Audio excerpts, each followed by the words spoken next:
In the heart of sub-Saharan Africa, where commerce meets progress, welcome to Souq News, your source for business, economy, and development insight that drive nations forward. From the vibrant streets of Lagos, Africa's fastest economic hub, Souq News takes you on a journey of discovery, analyzing and reporting the facts that lay the foundation for growth and development.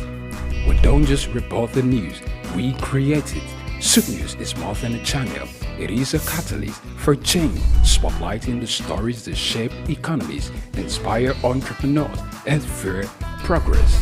Covering business, finance, technology, energy, and many more, Souq News provides a daily deep dive into the stories that matter, interviews with industry titans, and analysis that empowers your understanding of economic landscape. Join us daily as we dissect, discuss, and deliver the most relevant and factual news on business and the economy.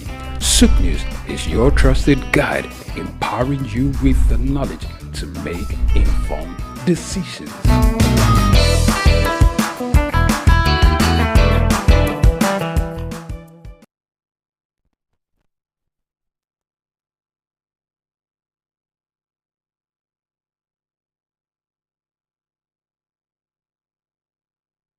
In the heart of sub-Saharan Africa, where commerce meets progress, welcome to Souq News, your source for business, economy, and development insight that drive nations forward.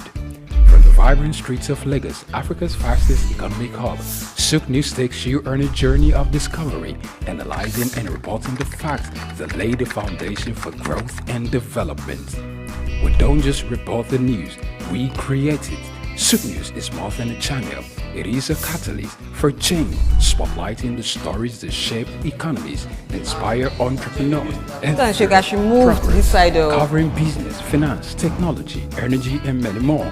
Souq News provides a daily deep dive into the stories that matter, interviews with industry titans, and analysis that empowers your understanding of economic landscape. Join us daily as we dissect, discuss, and deliver the most relevant and factual news on business and the economy. Souq News is your trusted guide, empowering you with the knowledge to make informed decisions.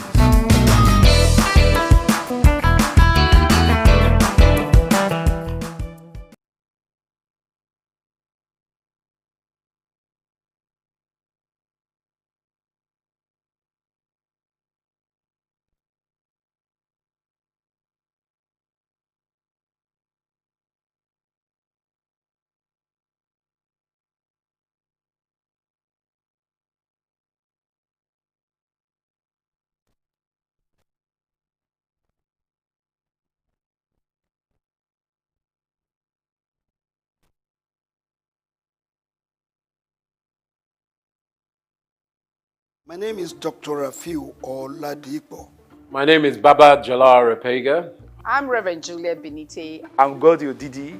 My name is Professor Oladokun Sulaiman Olarawaju. Souq News is on the ground, loading. Very enlightening, very educative, and entertaining. Thank you to Souq News. So I'm happy that Souq TV has come into existence. I'm happy to be here in the Souq News. I want to encourage you to subscribe to the channel and keep watching news that makes sense. As Browning said, one's extension of one's reach should not exceed one's grasp, or what is heaven for. And I think Souq News is doing that. Africa needs a voice of truth, and Souq News has become one of them. And get ready, get ready, get ready. And keep watching. Keep watching Souq News. Keep watching Souq News. It's a place to be. Keep watching Souq News.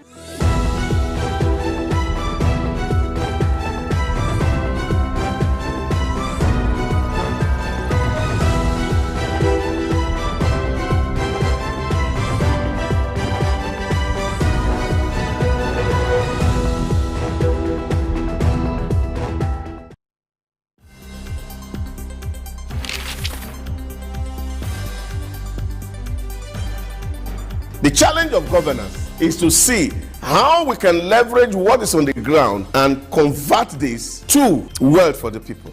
Russia, China are gaining entry into Africa, and it would appear that some Western countries are losing out. You're working as an expatriate worker, then you're paid in your currency. But then if you must spend those money, you need to convert those money to the local currency to spend.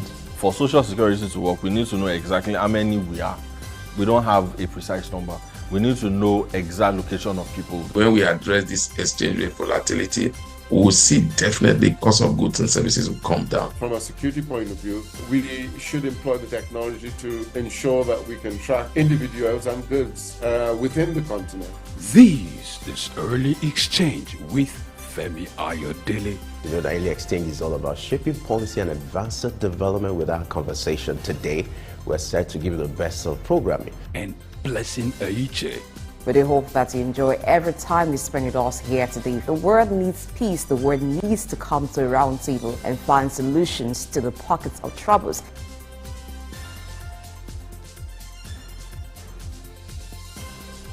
Early Exchange, shaping policy, advancing development. It's exciting to know that you could join us in the Early Exchange today. I am Blessing AG. It is International Mother Language Day, celebrated all over the world. Do you speak your mother language? Is your mother language one of those languages that have gone extinct? How do we preserve languages while celebrating diversity? There's more you will get on Early Exchange today. First, let me introduce to you my right-hand man who's on the show with me today, Femi Ayodele. Good morning, Femi. Good morning, right-hand man. Oh, yes. I love that. Okay, you feel like that sounds new. We should just go to dinner this morning. Oh, great. Straight from the morning show. Yeah. Okay, we'll wait. We still have several hours. we need to provide some information and entertainment this morning to people. That will be on me. Great. I love the touch of black. Yes, yes. I don't know why minds. you have a way of wearing a color close to mine or same with mine. I've been trying to block that camera. That great minds think alike. Okay, on that I agree. So we are both intellectuals, so the chemistry is there. Okay. And it's to complement the show. Good to know. All right, glad to know you're joining us on Early Exchange this morning. It's always a pleasure starting the day with us. And you know, as you know, Early Exchange, we are set to give you the best of programming. Today we'll be looking at the essence of indigenous languages. You know, it's a special day dedicated to look at the impact of indigenous languages and to also see how to preserve them. We're going to have guests shortly to talk about them. Don't forget you can be part of this conversation. We're also going to look at development as regards security issues globally. What leaders doing as regards some of the security issues that are being raised concern the developments in the global space. You can be part of this conversation. All you just have to do is to go on our social media platform on our YouTube page to share your view, and your voice will be heard. Let's start the show properly by linking up with our newsroom as Juby is standing by for the news update. Stay with us.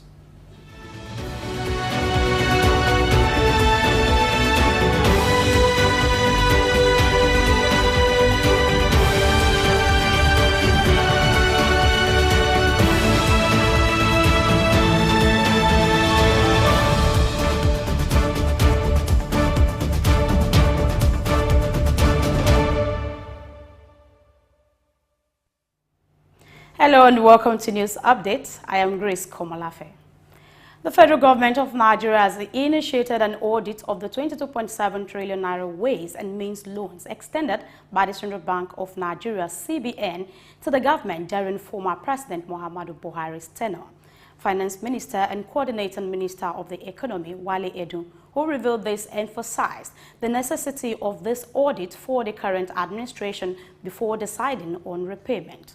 Speaking at a public wealth management conference organized by the Ministry of Finance Incorporated, MOFI, with the theme Championing Nigeria's Economic Prosperity, the minister highlighted the bank's stance on eliminating ways and means, a position echoed by the fiscal authorities. He likened the process to auditing a bank loan before repayment, stressing the importance of increasing revenue and reducing expenditure to mitigate the ways and means reliance. And moving on, Nigeria has expressed its commitment to enhancing bilateral relationships with Republic of Turkey and focus on vital infrastructure projects for mutual economic advancement.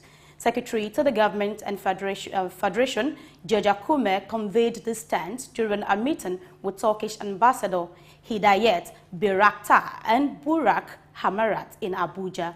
Akume highlighted the historical cooperation between Nigeria and Turkey, especially within multilateral organizations like the D8, OIC, and WTO. Emphasizing the alignment of views on global issues, he stressed the need for greater inclusivity and collaboration, while stressing the importance of strengthening ties through existing memoranda of understanding and agreements, particularly in energy, hydrocarbons, mining, and youth empowerment. He acknowledged Turkey's support for Nigeria in defense and security matters, aiding in personnel training and procurement of military equipment for combating insurgency. And away from that, South Africa is set to conduct national and provincial elections on May 29. This announcement was made by President Cyril Ramaphosa's office. This election are poised to be highly competitive since the apartheid era's end.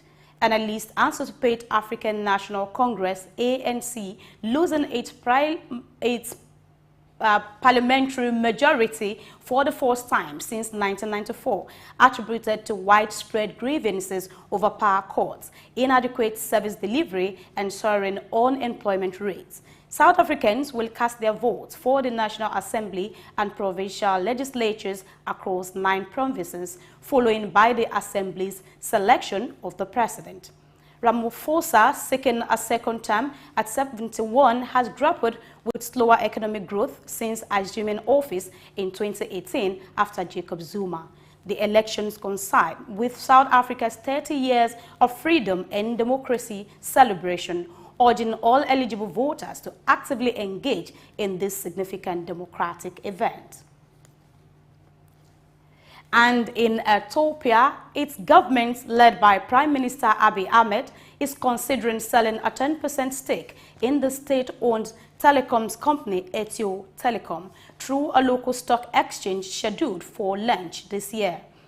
Since Abiy's ascent to power in 2018, Ethiopia's telecom sector, catering to a population of around 120 million, has been coveted asset following promises to liberalize the economy. However, persistent security challenges, regulatory uncertainties, and doubts about the government's commitment to economic openness have dampened investor enthusiasm. French telecoms giant Orange withdrew its bid for a stake in Ethio Telecom, with a consortium led by Kenya's Safaricom won the nation's first private telecom license in 2022. Abiy conveyed the government's intent to sell 10% of Ethio Telecom's shares to the public via the capital market during a board meeting of Ethiopian Investment Holdings. And lastly, the Bank of England is expected to initiate interest rate cuts in the third quarter, with a slim majority of economists forecasting the first reduction in August. This diverged from previous expectations, leaning towards a rate cut cycle starting in the next quarter. Factors influencing this projection include stronger than expected UK economic data and comments from Monetary Policy Committee members seeking more evidence of easing price pressures. While slightly over half of economists anticipate the first cut in the third quarter, approximately 42% predict it in second quarter, with minimal expectation for fourth quarter or no cut in 2024. August emerges as the favored month for initiating rate cuts, aligning with market prices. And that's it on News Update this morning. Thank you for staying tuned. Please don't go away as Early Exchange continues with Femi Ayodele and Blessing AHA. I am Grace Komalafe. Do have a blessed morning.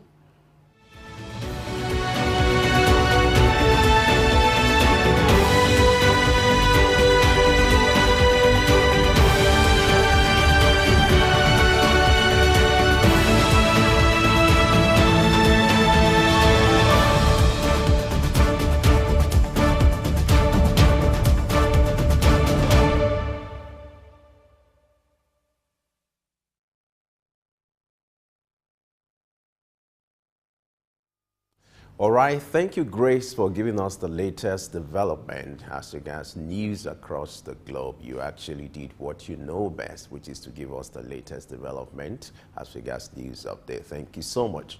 Today is a special day. February 21st of every year is dedicated for International Mother Day, Mother Language Day, to look at the impact of indigenous languages.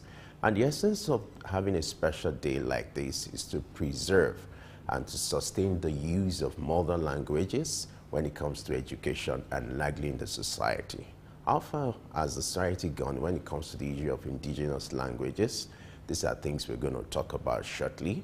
We'll go on a short break now. We'll be right back to kick off our major conversation for today. Stay with us. In the heart of sub-Saharan Africa, where commerce meets progress, welcome to Souq News, your source for business, economy, and development insight that drive nations forward. From the vibrant streets of Lagos, Africa's fastest economic hub, Souq News takes you on a journey of discovery, analyzing and reporting the facts that lay the foundation for growth and development. We don't just report the news, we create it. Souq News is more than a channel. It is a catalyst for change, spotlighting the stories that shape economies, inspire entrepreneurs, and fuel progress. Covering business, finance, technology, energy, and many more, Souq News provides a daily deep dive into the stories that matter, interviews with industry titans, and analysis that empowers your understanding of economic landscape. Join us daily as we dissect, discuss, and deliver the most relevant and factual news on business and the economy. Souq News is your trusted guide, empowering you with the knowledge to make informed decisions.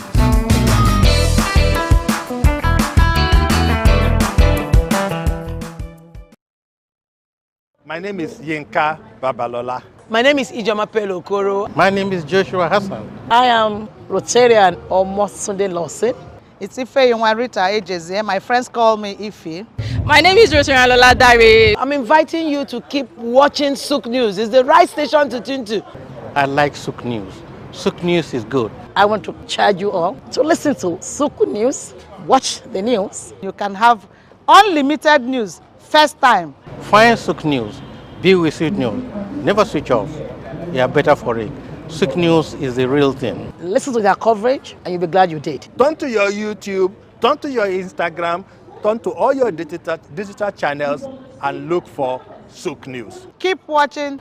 Keep watching. Please guys, keep watching Souq News.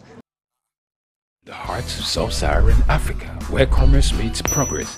Welcome to Souq News, your source for business, economy, and development insight that drive nations forward. From the vibrant streets of Lagos, Africa's fastest economic hub, Souq News takes you on a journey of discovery, analyzing and reporting the facts that lay the foundation for growth and development. We don't just report the news, we create it. Souq News is more than a channel.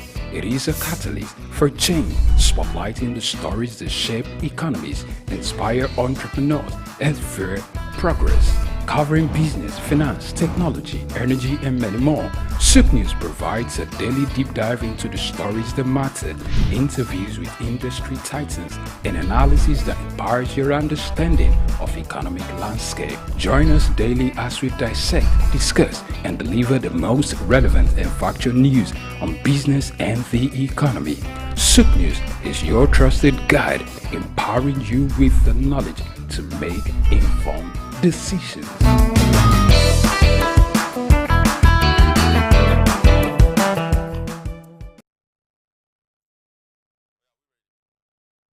My name is Yinka Babalola. My name is Ijoma Pelokoro. My name is Joshua Hassan. I am Rotarian or Mosunde Lawson. It's Ife Yunwarita Ejeze. My friends call me Ife. My name is Rotarian Lola Dare. I'm inviting you to keep watching Souq News. It's the right station to tune to. I like Souq News. Souq News is good. I want to charge you all to listen to Souq News, watch the news. You can have unlimited news first time. Find Souq News. Be with Souq News. Never switch off. You are better for it. Souq News is the real thing. Listen to their coverage and you'll be glad you did. Turn to your YouTube, turn to your Instagram, turn to all your digital channels and look for Souq News. Keep watching. Keep watching Please, guys, keep watching Souq News.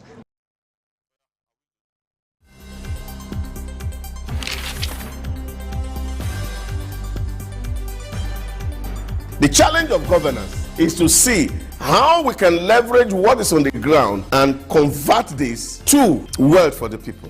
Russia, China are gaining entry into Africa, and it would appear that some Western countries are losing out. You're working as an expatriate worker, then you're paid in your currency. But then if you must spend those money, you need to convert those money to the local currency to spend. For Social Security to work, we need to know exactly how many we are. We don't have a precise number. We need to know exact location of people. When we address this exchange rate volatility, we will see definitely cost of goods and services will come down. From a security point of view, we should employ the technology to ensure that we can track individuals and goods within the continent. This early exchange with Femi Ayodele. You know, the early exchange is all about shaping policy and advancing development. With our conversation today, we're set to give you the best of programming. And Blessing Aiche. We do hope that you enjoy every time you spend with us here today. The world needs peace. The world needs to come to a round table and find solutions to the pockets of troubles.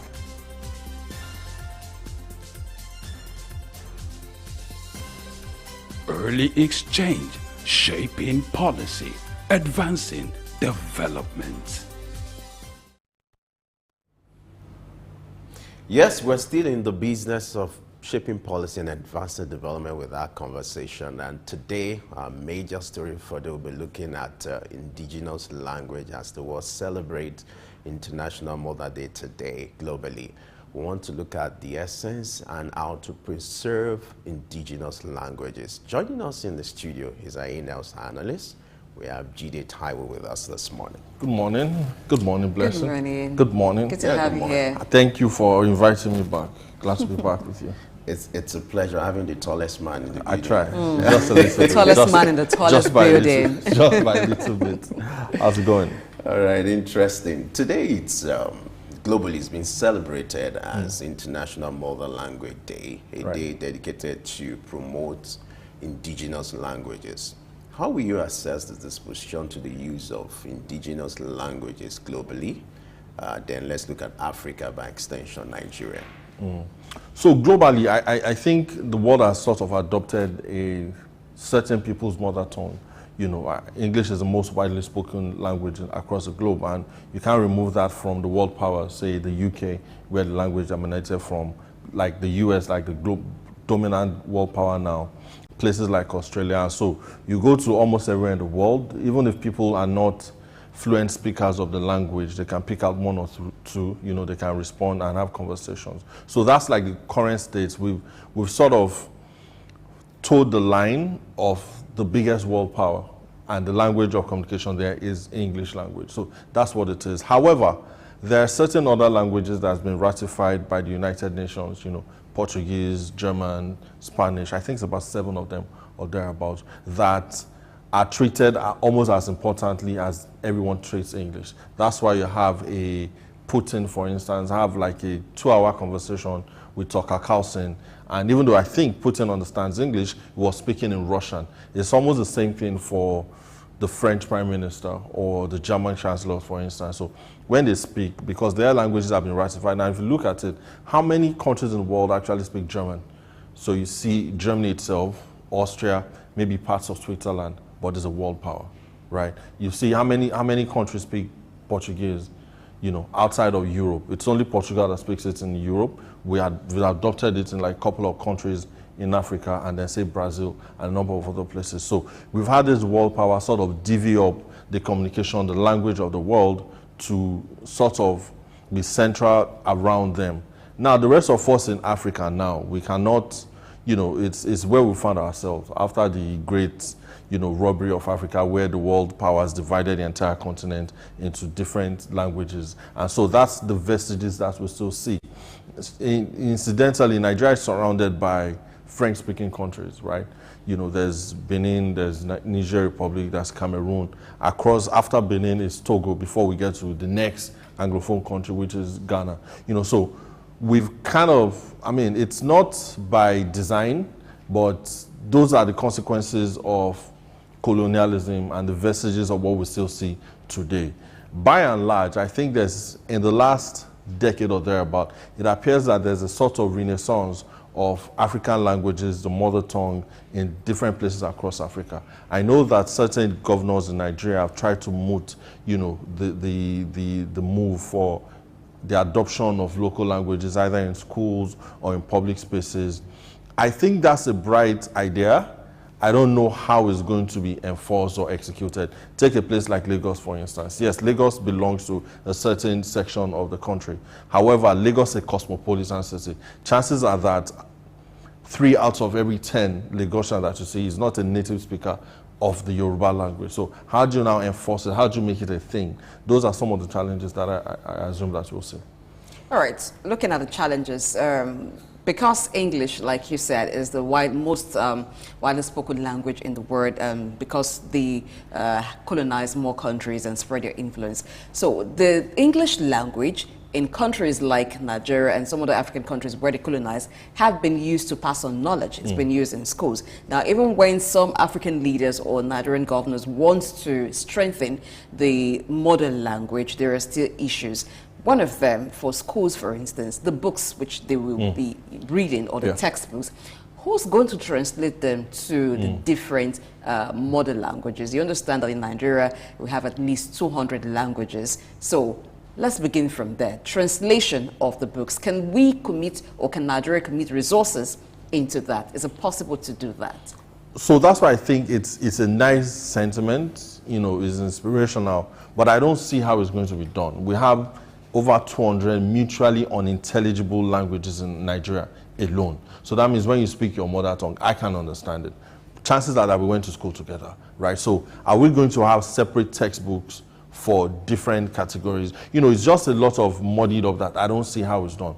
What we can encourage, what I think is even more feasible, is getting people use their mother languages in informal settings. For instance, at the home, folks are encouraged to speak their local languages. I know I've had you know, nieces and nephews that have relocated, and I know that teachers in those European schools that they go to have told their parents, you know what, leave English to us. That's the language of communication anyway. However, in your homes, endeavor to use your local languages. That's why I think Spanish, which is like the biggest language in Latin America, is the second most widely spoken language in the US, right? So even though those countries have lost whatever it is with their own indigenous languages, but that lingua franca that they've chosen, Spanish, is widely spoken among the Latin community in the US, so, such that, you know, it's almost like for every English text or communication by the US government, there's a Spanish translation.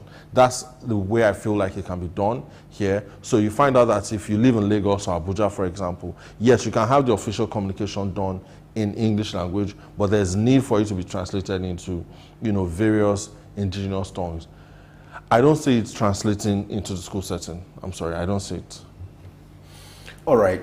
Talking about the school setting, you will observe that over the years, there's always been this advocacy for the use of indigenous languages, but it's been a challenge because there are people who believe that the use of indigenous language could make you cause a form of limitation when it comes to education and learning. So let's look at the form of the use of indigenous languages for education. What should be the starting point? Because I feel if I have a child, or if I have my son needs to get to school, and the first point of conversation, the first language has to be English. As long as there's no official position making use of the indigenous language, that would be a challenge. So in order to incorporate the use of indigenous languages into education, like you make reference to, what should be the starting point? I think the starting point is the home, to be honest.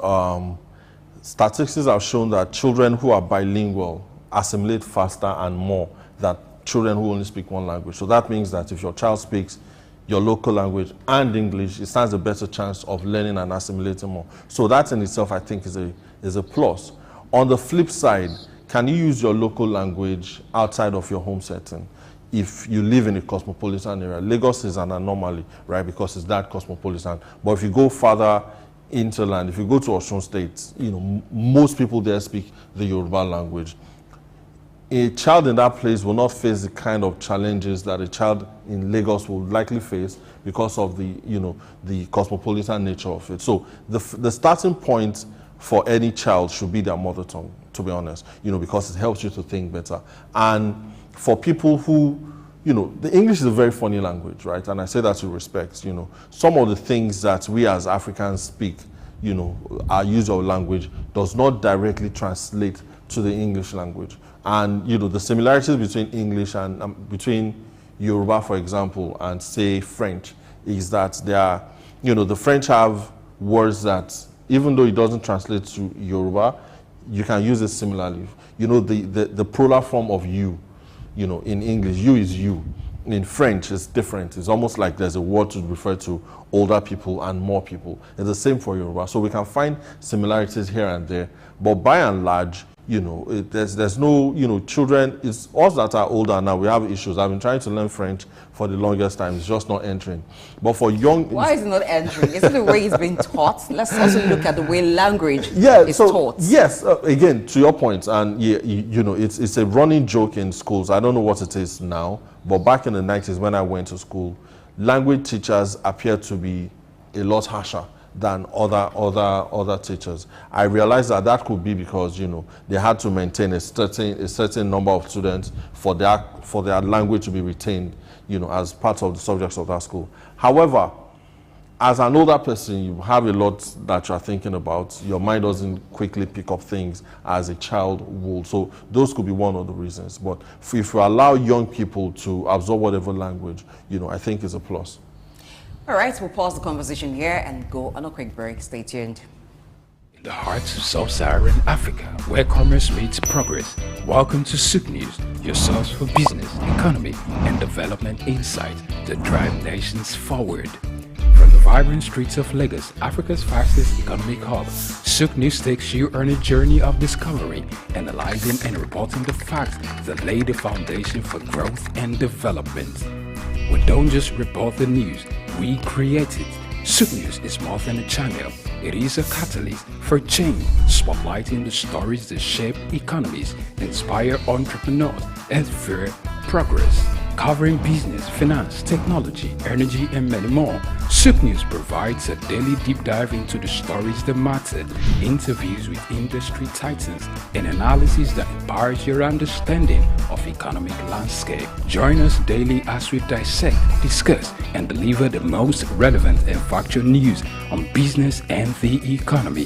Souq News is your trusted guide, empowering you with the knowledge to make informed decisions.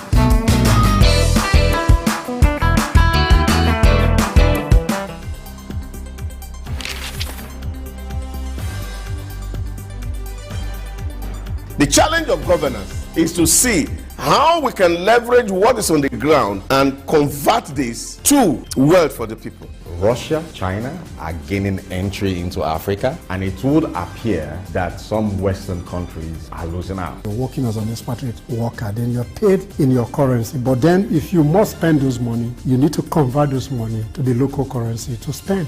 For Social Security to work, we need to know exactly how many we are. We don't have a precise number.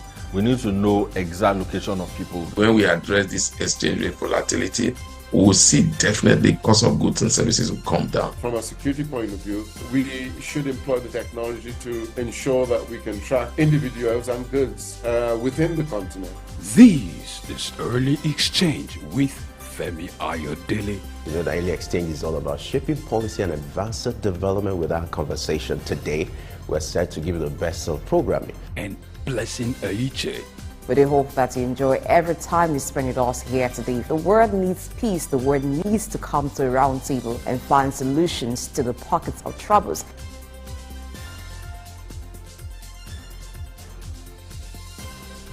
Early Exchange, shaping policy, advancing development. Yes, it's still Early Exchange, and we're still looking at how to preserve indigenous languages, and our in-house analyst is still here providing a better perspective as regards this development globally. Jide? Yes, sir. Yeah. Glad to know you're still here. I'm very here. As always. So you were saying something related to some of the barriers to promoting indigenous languages. We're making references to education, the starting point. Maybe you can continue your conversation in that. Also, yes, you know, if you've been taught a certain language from, you know, infancy or early childhood, for instance, there's a tendency that it stays with you throughout your life. That's why, you know, people who grew up in certain communities and moved still kind of pick up few words, or they still retain few words from what they learned as a youngster. But when you are older, you know, your brain processes it's slower, you know, which is strange because we're talking, you know, upset about football players, for instance. By the time most of them get to Europe, where most of them play, they are probably in their late teens or early 20s. But you find them picking up languages wherever they go. So I think with a little dedication, anybody can pick up anything. But from the standpoint of education, where the challenge is trying to force, you know, things into people. Some people have a natural inclination for picking up languages. Some don't. You know, I understand languages, I think, quickly, but I don't speak it as good as I would like to. So you find these pockets of things. But for when it comes to indigenous languages, you know, I'm still of the very, I'm unyielding in my opinion that for some people, that is like the best way that they can learn. I grew up in Ibadan, and I know schools that used to teach math, for example, in Yoruba. That's when I know that math in Yoruba is Ishiro. You know, take one, add two. You know, for kids that are not from a certain background, you know, that language that they speak, only thing that you need to do is to convert what you're trying to teach them into languages that they already speak. And then we have a winner, I think. So language is also a tool for influence. Yes. Now you find that in some places there is the deliberate attempt to ensure that some languages are spoken or used for more communication while others are not. Now in that regard, what would you ask, or what would you subscribe, what would you want Africa to do? Now there was a time where in schools it was even almost like an offense for you to speak your native language. You want to communicate, for instance, you're seated with a classmate of yours that comes from the same area as yours, and you want to communicate, it just says nobody speaks vernacular in this place. Now it also goes to some workplaces, maybe for the purpose of unity, it is forbidden to speak anything other than maybe a certain language. Now, what's your thoughts around that? And how can we coexist while respecting the right of people to speak their languages? So it's the vestiges of colonialism, you know, like I mentioned earlier. During the colonial times, we know that one of the things that they use to gain that power and influence is by outlawing things that were African in nature. So African religions were banned, African languages were banned, and introducing us to this Judeo-Christianity, Judeo-Abrahamic religions that have nothing in common, you know, with the African culture, with the African way of doing things. So yes, we cannot divorce that from where we currently are or where we used to be for a very long time. So you find out that, yes, it's ought not to be an offense to speak your mother tongue. It should not be done anywhere.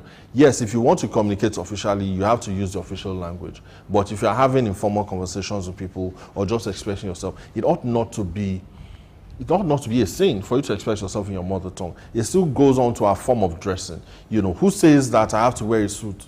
By the way, I don't wear a suit, and that's no shade to you. On any day, I stopped wearing suits long time ago. I gave up shirts because, you know, for one, it's hot in Africa. Why are we wearing suits and ties? Not you, Femi, but in general terms, those are one of the things that still remain from this colonial, you know, times. And until we as Africans are able to stand up to what's rightfully ours and make those demands, nothing is going to happen. I was speaking with some professor of communications, and he said that one of the things that you know that languages, or if you are losing your command of language, is when you are unable to speak that language uninterruptedly for 10 minutes. And I thought to myself, I think I'm a decent speaker of Yoruba language. Can I hold a 10-minute Yoruba language conversation? It's difficult without putting when, you know, it's tight. And then this is me. I speak the language fairly well. So until we are ready to see, you know, these things that are ours as important, we are going to have to live with it. Unfortunately, these languages are getting extinct. You know, people have their accents and dialects And I don't hear it anymore these days. I'm from Abeokuta, and the Abeokuta has a peculiar accent that they use. I don't hear it as frequently as when my grandmother was alive, for instance. I don't speak it. I don't think any of my cousins do. And by the time it gets to my kids' era, chances are that we've lost it. But there's a shaming associated with certain accents, and it seems to be a status thing or a way of proving that you are quite modern when you don't have when you certain have accents. Granted. However, if there are custodians of culture who are successful, till the late Mko Abiola died, his Yoruba was Egba accented. Nobody laughed at him. President Obasanjo is still here. He speaks accented Yoruba. Nobody laughs at him, perhaps because they've had a certain level of success. So we need folks like that. We need culture custodians who had success to put their languages front and center. Nobody is going to laugh at, nobody laughs at Donald Trump, and he has a New York accent, right? Nobody laughs at Boris Johnson, and he has a Cockney accent. And people looked at him like, oh, the boy around the corner. You have that accent. So until we're able to center things that are ours, we are going to keep running in circles and losing them. Talking about losing them, like you said, the use of indigenous language is rather fading. Look at the crop of Gen Zs that you have now. I did an experiment recently, and I observed most of them couldn't even speak their indigenous language. Right. And you find that virtually everywhere. Now, what do we need to do as a nation, as a society, to preserve our indigenous languages? We have to take culture as seriously as we take sports, for example. The people like to reference our success in music, and the peculiar thing about Nigerian music is that it's a mixture of various languages and a dash of English. Nobody has a problem with that, and we spend a lot of time, platforming that, acknowledging that and rewarding that. We need to start doing the same with our languages. We need to pay the same type of attention that we give sports. We just finished AFCON now, and you saw how the entire globe, Africa, Nigeria, was centered around the sporting event. Until we are able to have festivals of arts and culture that can put our culture on the biggest platforms, we are going to have this conversation again next year, and we are going to lose the language. So, in my view, it's important for us not just to, yes, it's great to speak English, but knowing what we know now, China has the largest population in the world. Yes, a healthy dose of Chinese people speak English, but the majority doesn't. They don't need to, because they built their society to operate independently of the Western world. Africa has, a ways to go in that regard, but it can be done. If we are keen on preserving this culture, it's a matter of making it an institutional thing. So if you have, yes, perhaps maybe not in schools. Yes, I have people learn languages in schools, but you cannot just have one language for everybody in school. You'll be robbing other people of their own identities. But I think of Festac 77 and what it did for African arts and culture. Those are things that I feel like we should do again. So talking about ways of preserving language, we also know that the media plays a key role. But until recently, when one of Nigerian movies didn't make the Oscars, or didn't pick the award for the Oscars, there was no real efforts to ensure that movies are done in indigenous language, apart from the Yoruba and the Igbo films. Now, to that, what do you say? We're beginning to have Korean movies, we're beginning to have Spanish movies, or the Latin American kind of movies. And they are widely accepted across the globe. We also have local film producers in Africa. Now, how do we make it internationally acceptable that those languages also go out? Because people in the diaspora, that's one way to connect. There's a saying in Yoruba that is how you carry your calabash, that the rest of the world will carry it with you. We need to start building platforms and systems that are not shy to be ours, right? So I'm watching a series now that is about Nicolas Sarkozy's son. It's a French series, completely done in French, 6 episodes. I don't mind, I'm watching it, right?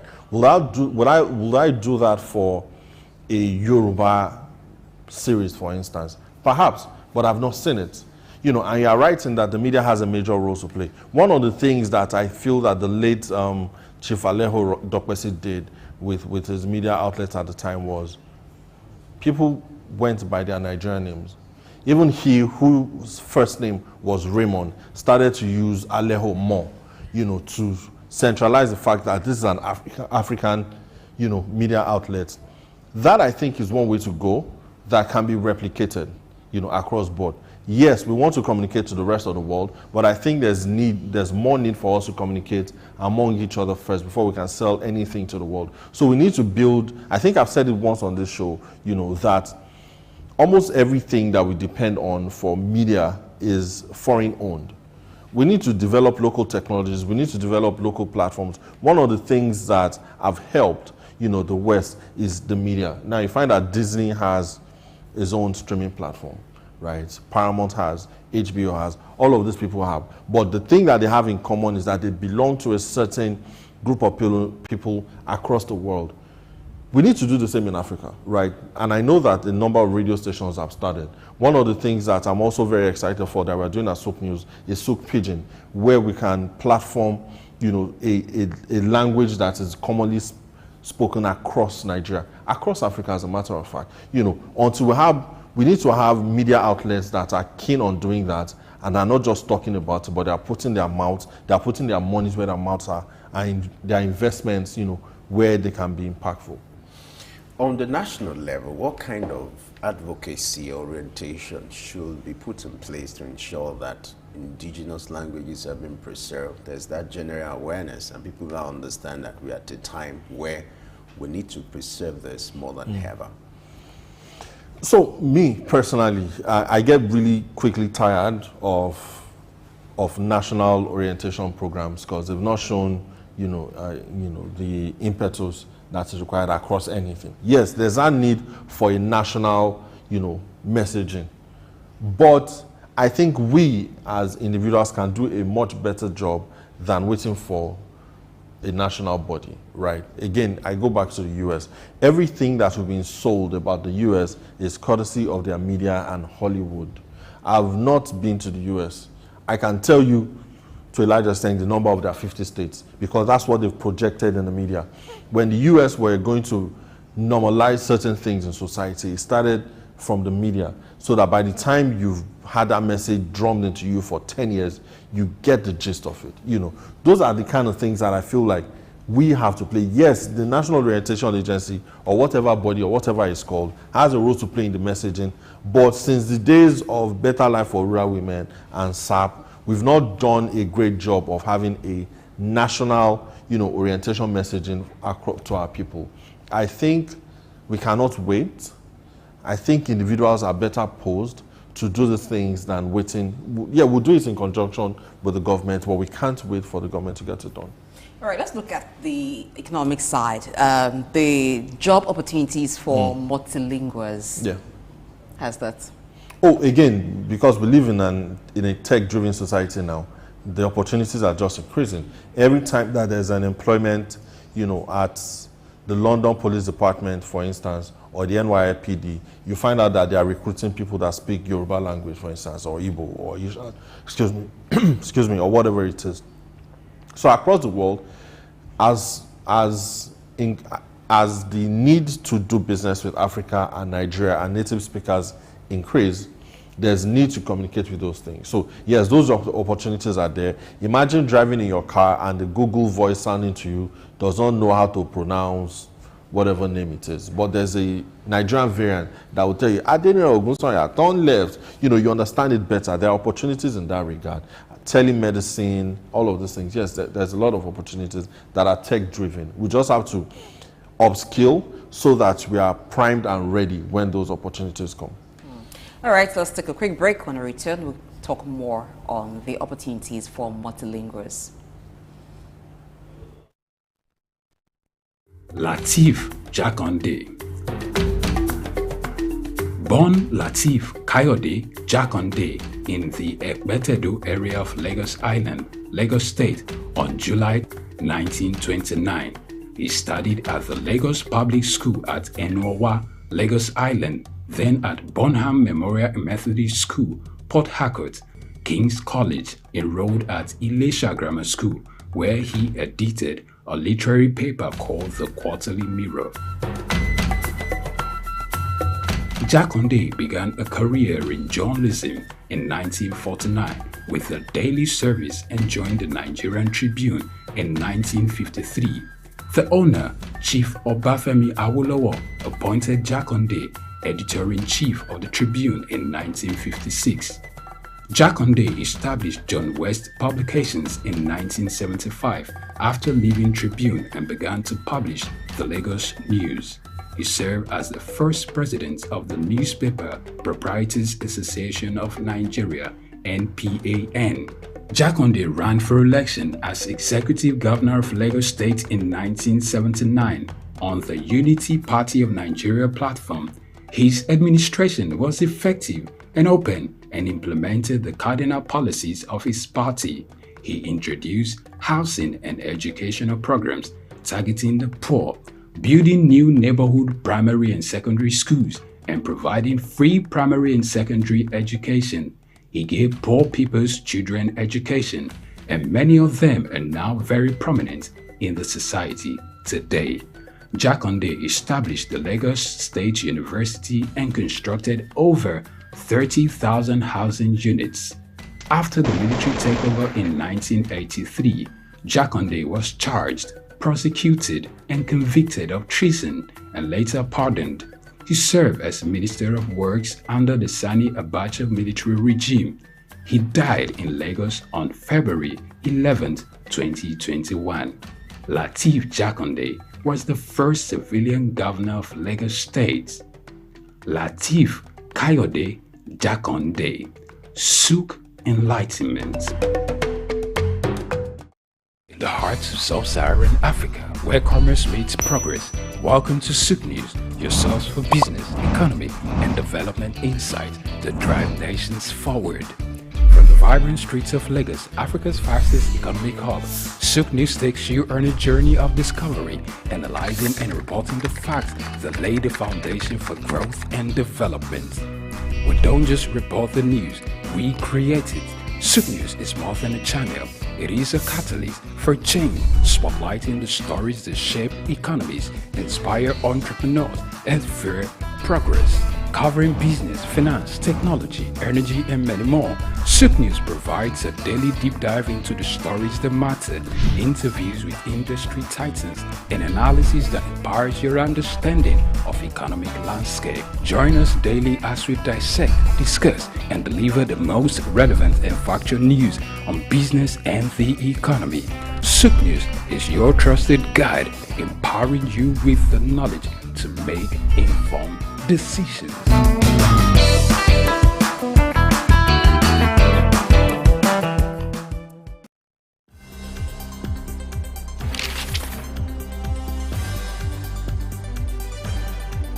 The challenge of governance is to see how we can leverage what is on the ground and convert this to wealth for the people.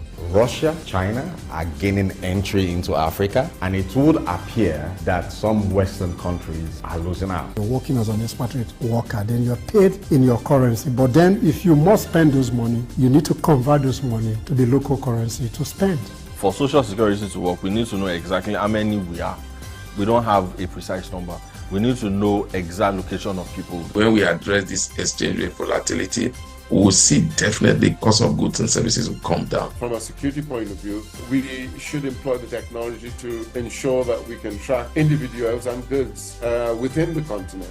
This early exchange with Femi Ayodele. You know, the early exchange is all about shaping policy and advancing development. With our conversation today, we're set to give you the best of programming. And Blessing Aiche.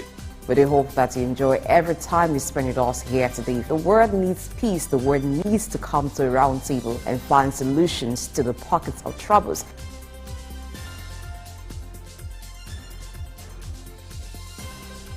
Early exchange, shaping policy, advancing development.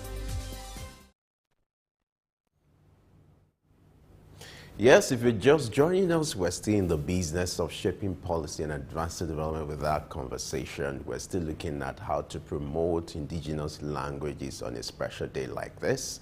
Earlier, we had one of our in-house analysts, Jide Taiwo, who provided his perspective as regards to development in Nigeria and how to preserve it. Interestingly, we also have another in-house analyst joining us. We're being joined by Bayo Olaoye, who is a veteran journalist and also the head of Souq News. Bayo, glad you have you join us this morning. Good morning. Great. Good morning. Good morning, blessing. So Pleasure to be here. Yeah, it's a pleasure to be your host this morning as well. We've been talking about the need to promote indigenous languages. I would like to have your observation, there's this report suggesting that 40% of the world population do not have access to education in their native languages. How do you react to that? Thank you very much. Let me start with our democratic institution, like the State Assembly. Let's start from the State Assembly. I believe that to promote our languages, we should start, for instance, in Lagos, we should start proceedings in Yoruba. Which they do. That's not it might not be on a national scale. Partially now in Lagos State. And that idea is spreading down Ogun and Ondo and the other states. So if we start from there, the democratic institutions, so you have the local languages, not only Yoruba, in the states too. I was in Warri to witness the installation of the Olu of Warri, and we went to a private radio station. You will be amazed at the use of Urobo language in communication, in arts, in music, in drama. And the impact was tremendous. So let's look again at our culture. I come from somewhere around here where the Brazilian culture prevails, and the Brazilian culture is the essence of the living and the lives of people. We find that the traditional dances that were performed by our own grandfathers are not there anymore. In other words, the Gen Zs have not caught up with the essence of the dances and the dance steps and the songs. And then you look at the issue of materials. Most of our indigenous languages don't have the literature, materials, scripts that you can use to portray your language. I know that the Bible is in so many languages, but there are plans to, that is for religion. And when you talk about the media has not done much.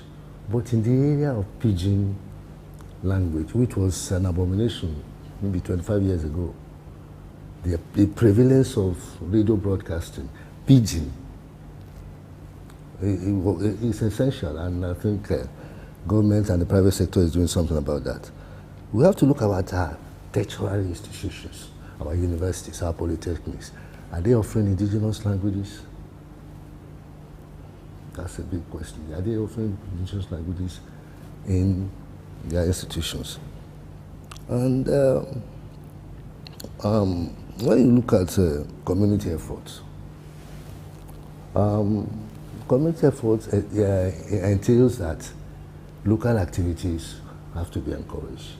Local events have to be encouraged, have to be funded, have to be rebranded, have to be enhanced for the young ones to attract them. And a very good example is what you and I are doing at grassroots football in campus. The essence, you can see that most of the coaches were talking in Yoruba. That there again is the essence of languages in sports administration. And then you look at our Nollywood. Yes, we have good scripts, we have good, outstanding actors and actresses. But you see that sometimes professionally, the written scripts are not of high quality. Are not handled really by professionals. Those are my fears, but I think we'll get there. All right, in getting there, leaving it to parents to be the primary teachers of language, is it still a sustainable way of transferring language? Because some parents even now can't speak their mother tongue. So how then do you transfer what you do not have? There are centers where foreign languages are taught. Should Africa begin to have centers where local languages are taught? Absolutely, because it is still fashionable for you to speak to your child in English, Queen's English, than speaking in Yoruba. So the parents have a fault there. But you see, the institutions themselves don't encourage the matter. They don't defend the matter. They don't promote the matter, the use of indigenous languages. Not formal institutions. There are centers run by some individuals, or sometimes run by corporations where languages are taught, foreign languages are taught. It has got to the stage now we must support those institutions. Government must support them. You have the Ministry of Culture and Orientation and those ministries. They must support the institutions, because you cannot ignore indigenous languages, because it will affect the culture and it will cut across the economy of the state. So such institutions must be supported. All right, interesting. When speaking with a veteran like you, I like tapping into the experience of the past. In the 60s, 70s, 80s, what was this position to the use of indigenous languages? And if now we're struggling with it, what actually went wrong? And how do we begin to trace it back to the root where we can provide a better narrative for us to start correcting these problems? The problem, in essence, has to do with the educational system we inherited from the colonialists, where the English language was highlighted and was supposed to be the status quo. So the indigenous languages were not encouraged at all in official functions, except when you come to the Kabesi, the Oba, when you're talking about it was not encouraged, it was not supported, and parents and institutions encouraged it as a status symbol. I went to St. Mary's, for instance, and maybe my parents thought it was better than Holy Cross Catholic School here. But that's the status symbol for you. And I don't think we read Yoruba in St. Mary's. So that's where the parents who are guilty, institutions are guilty, the community service is guilty. And if you have institutions like Afenifere or Haneze, Arewa, they should not be talking about politics or talking about the essence of things like this, preserving the culture of the area of reference of jurisdiction. Okay, let's look at quality of language. Some languages have many variations of it that it's even hard to see those who speak the original form of that language. How do we correct that? Urbanization has affected that. For instance, the Yoruba that I speak in Lagos is not what is spoken in Abeokuta, next door here, or in Ibadan. Then you move further down to Bomosho, and when you get to Ilorin, it's upside down. It's urbanization and the fact that the language itself is not promoted locally, except during private interactions and what have you. The community itself not. But right now, I think there's a conscious effort to promote a culture subconsciously as a result of the performance of Nollywood, the outstanding and remarkable performance of Nollywood, not only in pushing our local languages, but pushing our songs, our folklore. And that's why you pay tribute to the late Jimmy Sholanke, who did a lot in using the Yoruba language in his songs and in his various programs. Well, you can give it to Nigeria when it comes to promoting indigenous languages through music. We've actually done that quite all right. But should this kind of advocacy should be extended to the place of work, where in organizations, offices, the use of indigenous language is being encouraged? What if that is done? How challenging could that be, and what could be the impact? Or if that is necessary, or you think it's unnecessary? I don't think I think it's unnecessary. Okay, why do you think it's unnecessary? Social functions, yes. Government functions, some government functions, yes, absolutely. You must address the people in their local language. You must use the traditional way of, the protocol of greetings, protocol of addressing the Oba or Kabiyesi in his own domain. So that's the way it is. Why do you think it would be a problem if local languages are allowed to be spoken freely in the workplace? Is it as a result of mistrust? It's as a result of people have not learned the language properly. Or in essence, the essence, they have not learned the language properly. Maybe using slogans or maybe using cliches. But some have learned the language, when they want to interact with colleagues. For some places, it is not even allowed for greetings, maybe from subordinates to bosses. It could be seen as a way of maybe getting people over to the side of those who are from the same area. But informally and officially, your professional colleagues, you should have a way of saying hello to each other, regardless of the language, regardless of the culture. You have a peculiar way of doing it. It may be indigenous, it may be cool, but you have a way to talk to each other. So I don't think there should be it's not a straight-jacketed thing. It depends on individuals, the way you want to relate to your colleague, and when you want to, but officially we all know that it's English language. And right now, Pidgin English is gradually getting to the realm of the media. And I think this issue that we're talking about will develop. This issue of the indigenous languages will develop to an extent that to get recognition by national and state governments. All right. Because I want to look at this issue of when you're talking about promoting this culture, or Blessing asked about what can we do to promote this thing that it is spoken well. And you look at the National Theatre, look at it there, it's rotting away, and for the past, I think 26 years now, nothing has been done there. So an institution like that should be able to provide all the language laboratories, language institutions, language centers within the National Theatre where you can learn Igbo, Hausa, Yoruba, and leave it to the private sector. They'll make their money, but that issue of well-spoken Yoruba is essential. But because for the Englishman, you must speak the English language properly. To the French, you must speak the French language properly.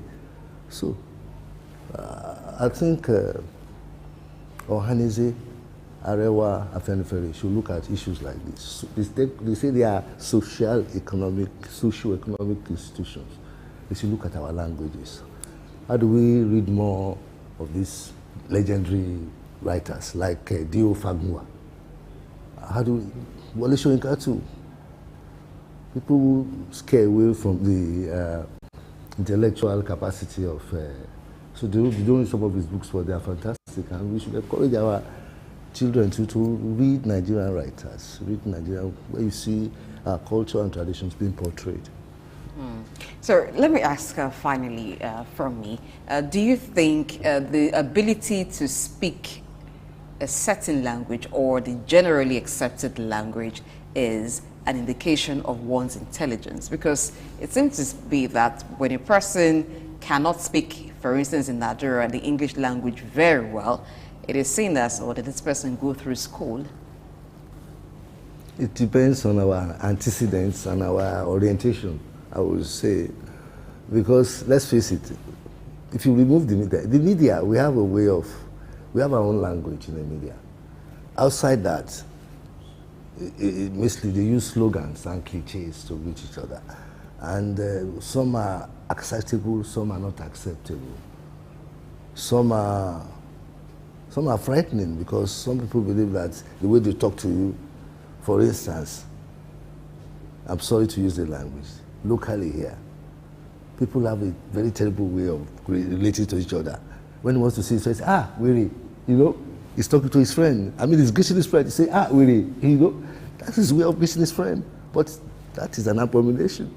But it's a way of, relating to a friend, and that's language for you. All right, strongly the media is doing its best. You have programs that are indigenous, and in making use of indigenous languages, Yoruba, Hausa, and the likes of that. But I hope you are not advocating that on early exchange we use indigenous languages. Maybe we could have that. We could have that early exchange in Yoruba, early exchange in Hausa, early exchange in Igbo and other languages of Nigeria, so that everyone can really understand in the language that they are quite used to. All right, Mayo, Olawe, we just have to thank you for your submission. Thank you, Femi. You took us to the past in the 60s, 80s, and now we're back in 2024. Thank you so much for your submission. It's a pleasure. Thank you. All right, let's take a short break now. We're back to discuss issues related to global security. Stay with us. In the heart of sub-Saharan Africa, where commerce meets progress, welcome to Souq News, your source for business, economy, and development insight that drive nations forward. From the vibrant streets of Lagos, Africa's fastest economic hub, Souq News takes you on a journey of discovery, analyzing and reporting the facts that lay the foundation for growth and development. We don't just report the news, we create it. Souq News is more than a channel. It is a catalyst for change, spotlighting the stories that shape economies, inspire entrepreneurs, and fuel progress. Covering business, finance, technology, energy, and many more, Souq News provides a daily deep dive into the stories that matter, interviews with industry titans, and analysis that empowers your understanding of economic landscape. Join us daily as we dissect, discuss, and deliver the most relevant and factual news on business and the economy. Souq News is your trusted guide, empowering you with the knowledge to make informed decisions. My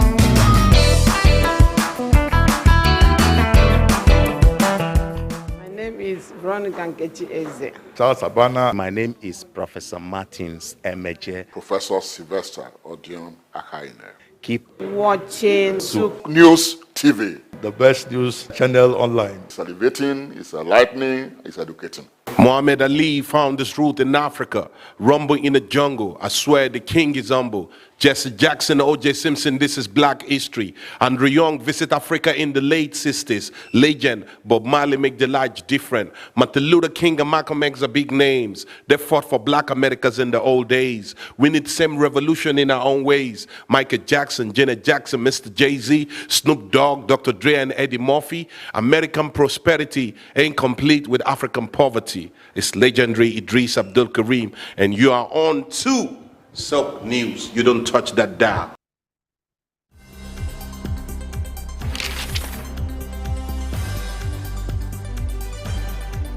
The challenge of governance is to see how we can leverage what is on the ground and convert this to wealth for the people. Russia, China are gaining entry into Africa, and it would appear that some Western countries are losing out. You're working as an expatriate worker, then you're paid in your currency. But then if you must spend those money, you need to convert those money to the local currency to spend. For Social Security to work, we need to know exactly how many we are. We don't have a precise number. We need to know exact location of people. When we address this exchange rate volatility, we will see definitely cost of goods and services will come down. From a security point of view, we should employ the technology to ensure that we can track individuals and goods within the continent. This early exchange with Femi Ayodele. You know, the Early Exchange is all about shaping policy and advancing development. With our conversation today, we're set to give you the best of programming. And Blessing Aiche. We do hope that you enjoy every time you spend with us here today. The world needs peace. The world needs to come to a round table and find solutions to the pockets of troubles.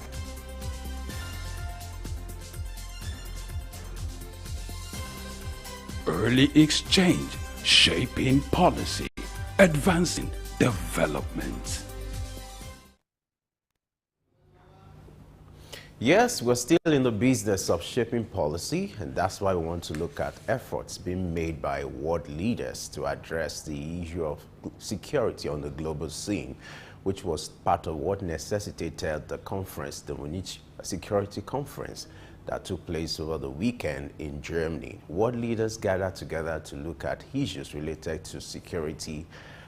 The issues related to Ukraine-Russia war was part of the highlights. These are things we're going to discuss, and our special guest analyst is ready for us. We're being joined by Kabir Adamu, who is the MD, Beacon Security and Intelligence Limited.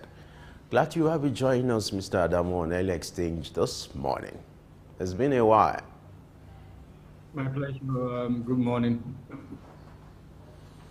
All right. Now, let's start our conversation by making reference to the Munich Security Conference that happened in Germany over the weekend. Several world leaders came together to talk about the issues of security globally. Parts of the highlight has to be the ongoing war in Ukraine, where Russia has taken a position that is still going ahead with the war, irrespective of the appeal from the world leaders. Talk to us, how much of challenge has this posed to the effort to secure security globally and to promote unity among nations?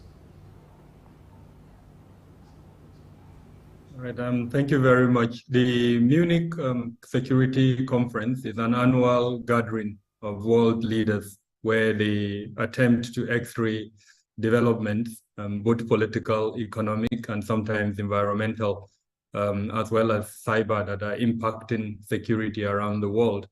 So this year, as is traditional, they highlighted several challenges, one of which is the Russian invasion of Ukraine, and the fact that 2 years into that issue, unfortunately, there isn't an end in sight to that invasion. And I think the challenge for a continent like Europe is what would follow through if Russia is successful in its domination of Ukraine. Other European countries may also be targeted in the same manner that Ukraine was targeted. And so for that reason, this issue was quite prominent. What are the likely consequences of this issue? Number one, the global, I would say, warfare, sometimes proxy, between the Western countries and Russia is expanding. It's expanding into new areas, including Africa. Even in our neighborhood in Nigeria, we're seeing that where probably we'll speak about that later. After the coup in Niger, we've seen an attempt by the Nigerian junta to move closer to Russia. Now, the Western powers, US, Europe, are uncomfortable about that, and they are also trying to put forward their own ways to stop that. We're seeing the same thing in Central African Republic.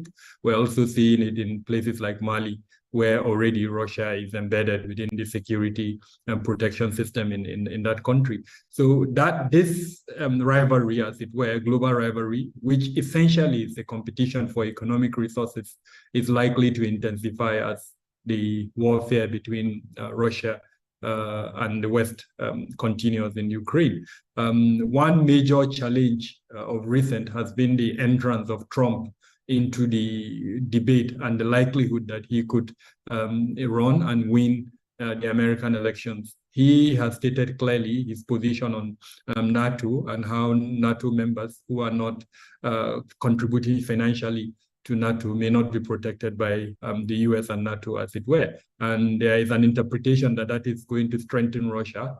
And so if that happens, as an example, Europe is asking itself, where is it positioned if Trump emerges as the winner?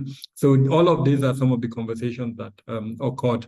Of course, I mentioned the economic reason behind the competition between Russia and these Western countries. Yeah.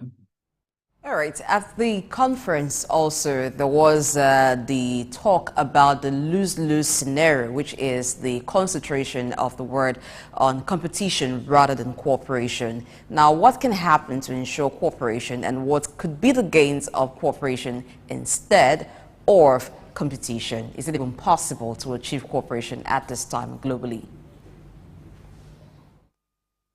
I think the most important thing is for the Western countries themselves to speak the three languages that they've been trying to promote within the pretext of democracy, and that is diversity, equity, and inclusion. The Global South, at the moment, does not feel fairly treated. Most decisions are taken by the North, as it were, and imposed on the Global South. And so it's very difficult to promote a win-win situation where there's a perception that those who decide don't necessarily have the interest of those upon which their decisions have an impact upon. And a good example is the United Nations.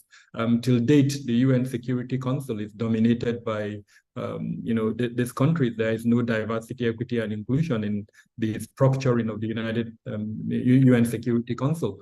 When the BRICS countries decided to, take a step and promote their own interest, we've seen how attempts have been made to strangulate them. So unless we promote equity, diversity, and inclusion, and unless the global multilateral platforms that exist at the moment are divided and diverse in terms of their membership and in terms of appreciating the peculiar challenges of the Global South, then it's going to be a little bit difficult, really, for a win-win situation to emerge. Countries will continue to seek and promote their interest, and where those interests are not in tangent with what the Global North is promoting, then it will be very difficult, really, to have a win-win situation. All right, now let's focus on the essence of this conference. If you can hear me, Adam. All right. Now let's focus on the essence of this platform, is to create a kind of platform for world leaders to address the global security issues. The one that happened this year is the 60th anniversary. Now, taking a clue from what actually brought about the Munich kind of agreement in the first place and the history behind it, would you say that the world leaders have been able to take advantage of this platform to promote security and facilitate unity globally? What are some of the shortcomings you've observed about this platform, especially when some people talked about issues related to Africa not being part of the agenda for this kind of conference? How will you react to that? Well, just like I mentioned earlier on, you cannot speak for someone when you've not given him the voice to speak for himself or herself. The perception, and I think this is the general view from most of the South, is that conferences like the Munich conference are there to promote the Northern agenda. Issues that are of interest to them are issues that are promoted, and very rarely do you hear the voice of the South at such conferences. So as an example, when the Sahelian issue was brought up, the genesis and the reasons for the Sahelian issues have not been discussed. And what are those genesis? The huge socioeconomic challenges, the lack of skill retention. In Nigeria at the moment, our major challenge as far as the youth bulge is concerned is the Japa syndrome. And it was never discussed at a conference like that, the migration of skills from the South to the North. Instead, what we're seeing is a promotion of that migration, actually. And so as long as these platforms, multilateral platforms like the Munich conference, do not pursue in reality, act in the manner of what they are promoting, in other words, provide platforms for all voices to be heard, and then to ensure that when those voices are heard, action is also taken to promote what those voices are saying. And unfortunately, this current situation that they've described as lose-lose will continue. And I think that's what we saw in the just concluded conference. All right. One of the issues too, though, was discussed is the role of multilateral institutions and how they can strengthen the role of these multilateral institutions in ensuring global order and development. What's your take on that?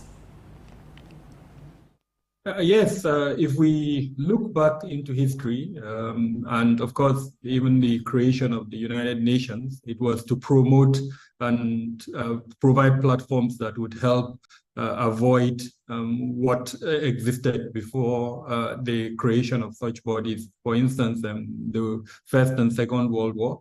And if there is any card that one can wave and say it is a success for the UN as a multilateral body, is the fact that we've not seen a third world war.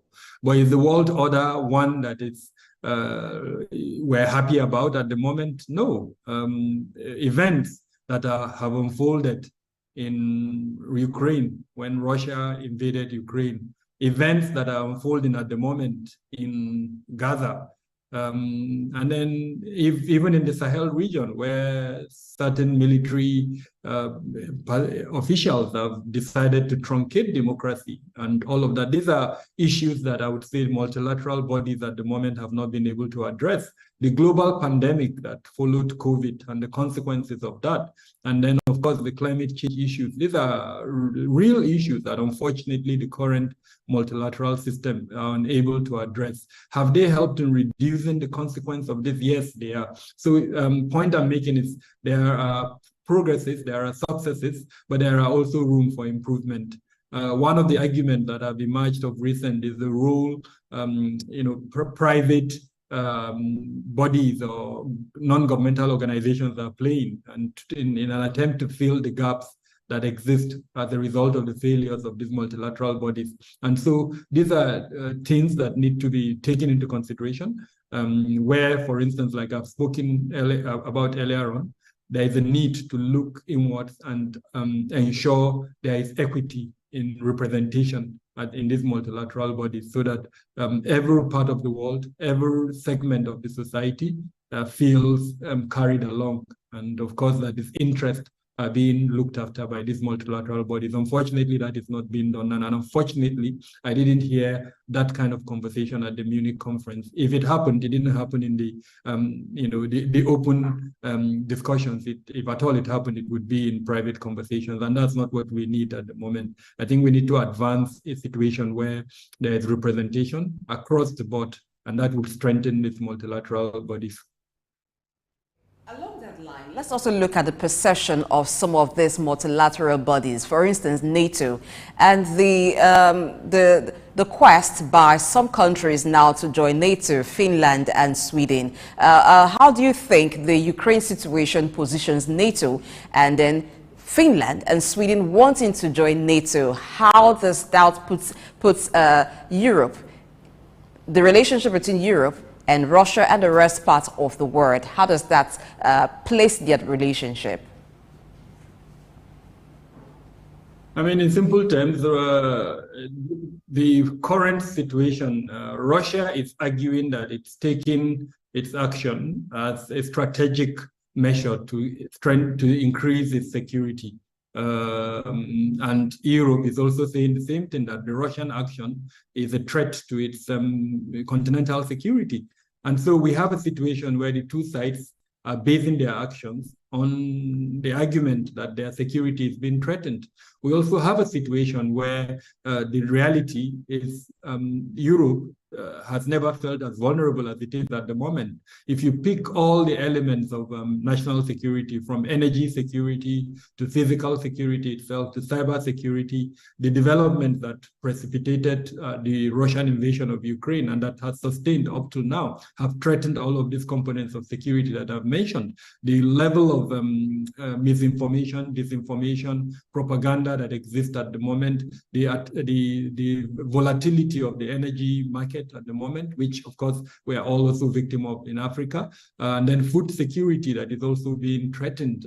All of that has not existed at the level that is existing at the moment as a result of that. So the question is any side benefiting from this? And the answer is no. If Finland and Norway want to join NATO, is to protect themselves and ensure that what happened to Ukraine does not happen to them. And at the moment, there is no guarantee that that would not happen because, like I said, all sides are not benefiting from this. And so I agree totally by the team of the Munich conference. It's a lose-lose situation, and there is a need for perhaps some compromise solution that would ensure sanity is restored in the current world order. At the moment, it's not helping anyone.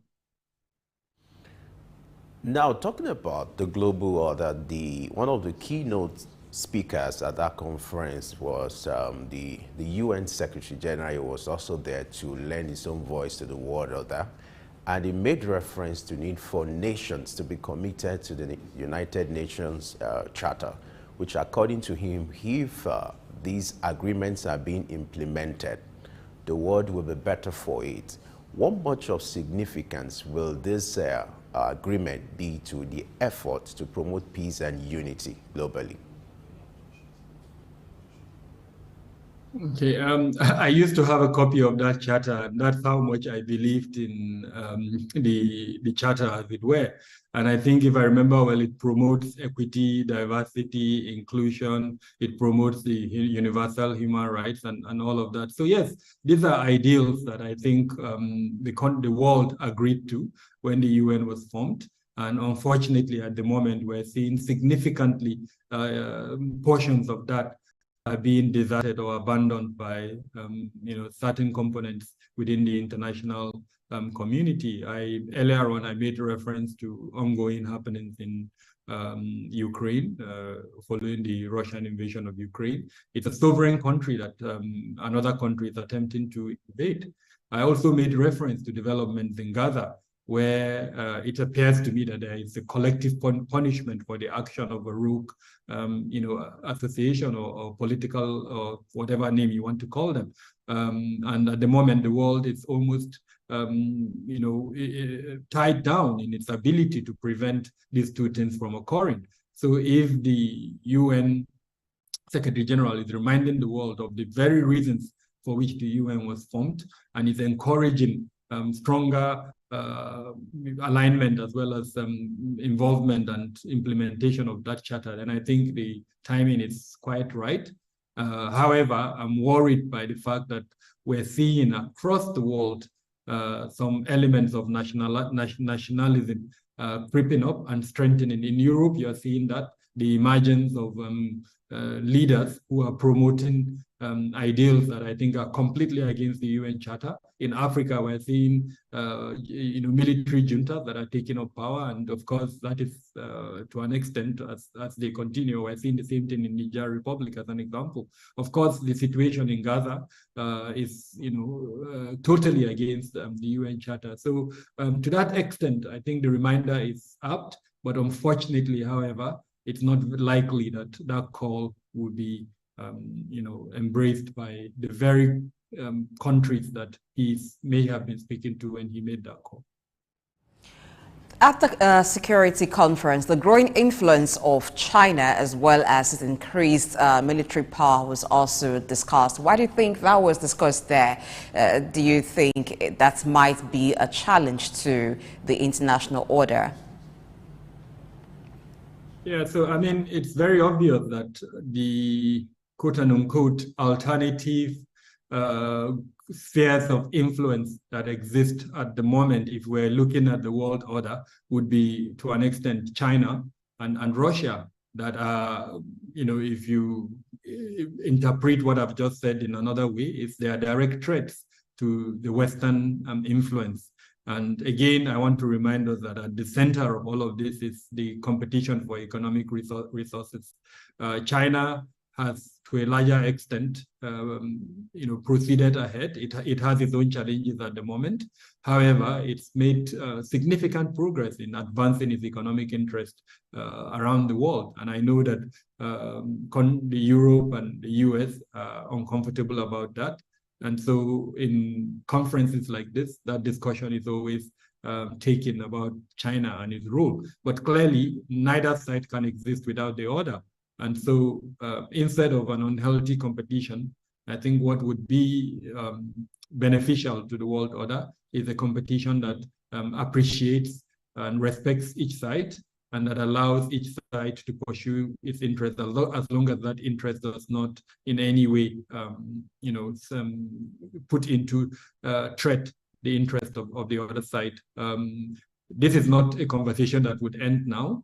The world order significantly is determined by the activities of these three or four major blocks, as it were. On the one hand, you have China, you've got Russia, you've got Europe, you've got the United States, and then the rest of us that are struggling to find our voices in this very convoluted structure. So yeah, I mean, this is expected that when gatherings like this are taking place, China would always be a subject of conversation.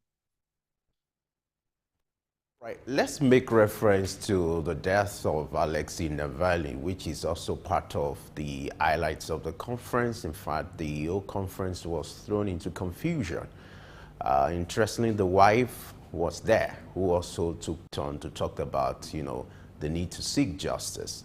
Now, looking at that sad news and the development in Russia, how much of setback would that bring to the effort being made by world leaders to promote security and peace globally? And then what should be the narrative with the present war going on in Russia and that of Israel with the alleged murder of some Palestinians, which is quite crucial to the issue of global security? I would like you to react to all these issues and what should be the line of actions to promote peace and unity globally. So Navalny represented the voice of the opposition. He represented hope, as it were, for the opposition, and hope for a Russia that will one day present a different narrative than what it's currently presenting under Putin. Now, I do not have the statistics. I do not know what Russians, I mean those that living in Russia, those that have the capacity to vote, what their interests are. The narrative that is being put out is the narrative that the Western countries decide to put out. Now, was Navalny killed? If he was killed, what would be the consequence, for instance, for internal Russian politics? Those, for me, that's what is important. At the moment, we haven't had much in terms of local voices speaking up against the development from Russia. We've had his mom asking for his body to be given to her, and the mere thought that his son would die and that his body is even, withheld from his mother is enough to tell us that something is wrong in Russia. So yes, there are all of that, but I think it's absolutely important that we appreciate that there are always two sides to the story. And at the moment, what we're hearing more is the side that is being promoted by the Western side. I think it's perhaps the onus is on Russia to put out its own side of the story in a manner that would be transparent and acceptable. But having said that, one important thing that we can't run away from is the need for equity and justice. There's no country that would move forward if the voice of the opposition is suppressed, if the media is not allowed to operate freely, and if the universal suffrage, people are not allowed to exercise their rights in terms of who they want to vote. So if all of these indices do not exist in Russia, and that's what it appears like based on what we have at the moment. Again, I want to emphasize that we haven't really had much in terms of what Russians themselves are saying. And now, if all of these indices, like I've painted them, what are the case in Russia, then I think there is room for improvement in terms of advancing democracy, in terms of allowing Russians to exercise their universal suffrage, in terms of allowing the media to express itself, and more importantly, for the opposition to have a voice so that at least there is some form of transparency in governance. Now, with regards to development in Israel and the Gaza war, without going into the politics of it, of the futile attempt of determining who is wrong or who is right, which I honestly don't even want to go into. The most important thing is human life. And if at the moment we are losing lives of children, if at the moment we're hearing that there is a strategic decision by the military to allow the killing of civilians in order to achieve an objective, then that is condemnable in all its ramifications. And I do hope that the world will speak as one to promote the sanctity of human life and to ensure that equity and justice is promoted on all sides. Life is life, whether it's an Israeli life or a Gazan life. And for me, that is what should be promoted. The same thing in Russia. And I think that is what we've lost as a people, as humanity. That idea that life, one life is more superior than that of the other. I didn't hear that coming out of the Munich conference. They were very guided in terms of what they put out there. And I think that's what, unfortunately, has allowed the situation to continue at the moment. We need to condemn acts that lead to the killing of civilian lives, whether that life is Israeli or that life is Gazan. At the end of the day, what matters is the sanctity of that life. Okay, let's look at the issues concerning climate change and security, which was also an issue for discuss at the Munich Security Conference. So what are the potential conflict risks associated with climate change globally, the ways they can be mitigated? No, definitely. The adaptation and the appreciation of the consequences of climate change is even what is more important. And then, of course, the next thing is to conduct a risk analysis to determine the capacity that each country has in implementing those mitigations for climate change. If you look at Africa, the general perception or belief is that we contribute very little to climate change, yet the consequence of that is heavier on us. Most of the conflict that is affecting Africa is rooted in climate change, yet we're seeing very little in terms of what our governments are doing to implement adaptive measures to reduce these consequences. And I think this is perhaps where the focus of the world needs to go to. On the one hand, effort to reduce our contributions as the world community to climate change, and then efforts at enhancing the capacity of especially the global south in implementing adaptive measures to reduce the consequences of climate change. Flood, as an example, perennially the world experiences flood. Now, while the developed countries is able to implement adaptive measures to reduce the consequence of that, we're not seeing enough of that in the global south.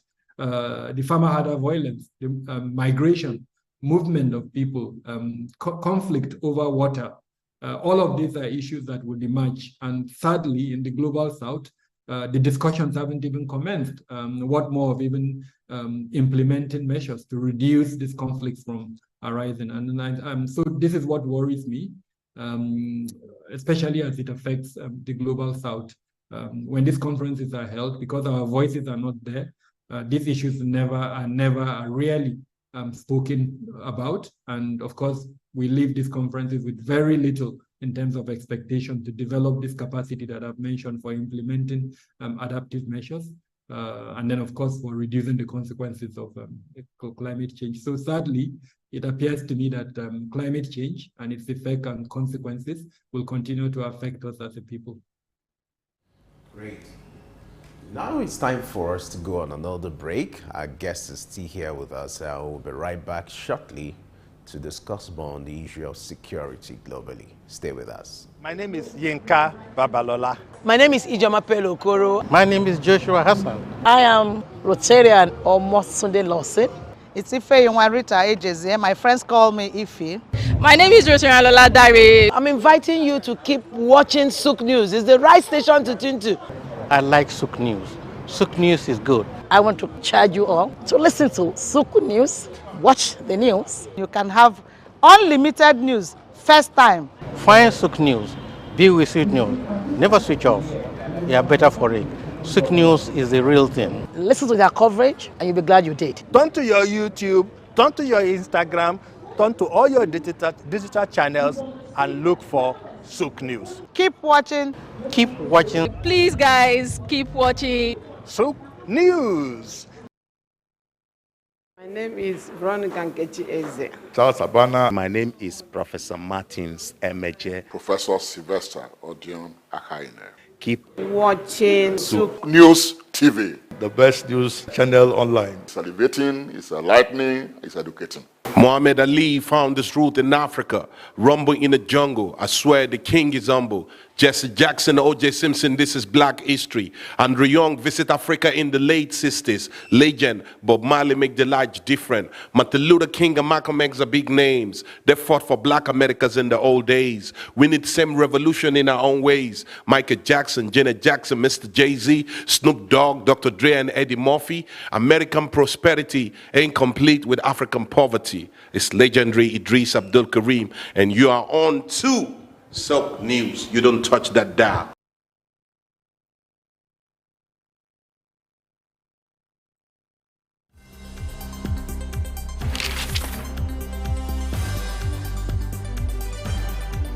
The challenge of governance is to see how we can leverage what is on the ground and convert this to wealth for the people. Russia, China are gaining entry into Africa, and it would appear that some Western countries are losing out. You're working as an expatriate worker, then you're paid in your currency. But then if you must spend those money, you need to convert those money to the local currency to spend. For Social Security to work, we need to know exactly how many we are. We don't have a precise number. We need to know exact location of people. When we address this exchange rate volatility, we will see definitely cost of goods and services will come down. From a security point of view, we should employ the technology to ensure that we can track individuals and goods within the continent. This is Early Exchange with Femi Ayodele. You know, the Early Exchange is all about shaping policy and advancing development. With our conversation today, we're set to give you the best of programming. And Blessing Aiche. We do hope that you enjoy every time you spend with us here today. The world needs peace. The world needs to come to a round table and find solutions to the pockets of troubles.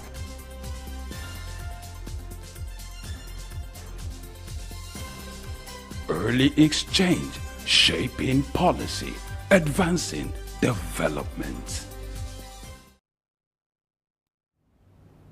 Yes, we've been talking about security issues as regards the global scene. Now it's time for us to look at Africa and by extension Nigeria. What's playing out in Africa? We still have our special guest here with us. We still have Kabiru Adamu with us. Glad to know you're still there with us. Keeping me around. All right, it's a great thing having you around. Now, let's look at Africa, away from the issues related to Russia and the rest of the world.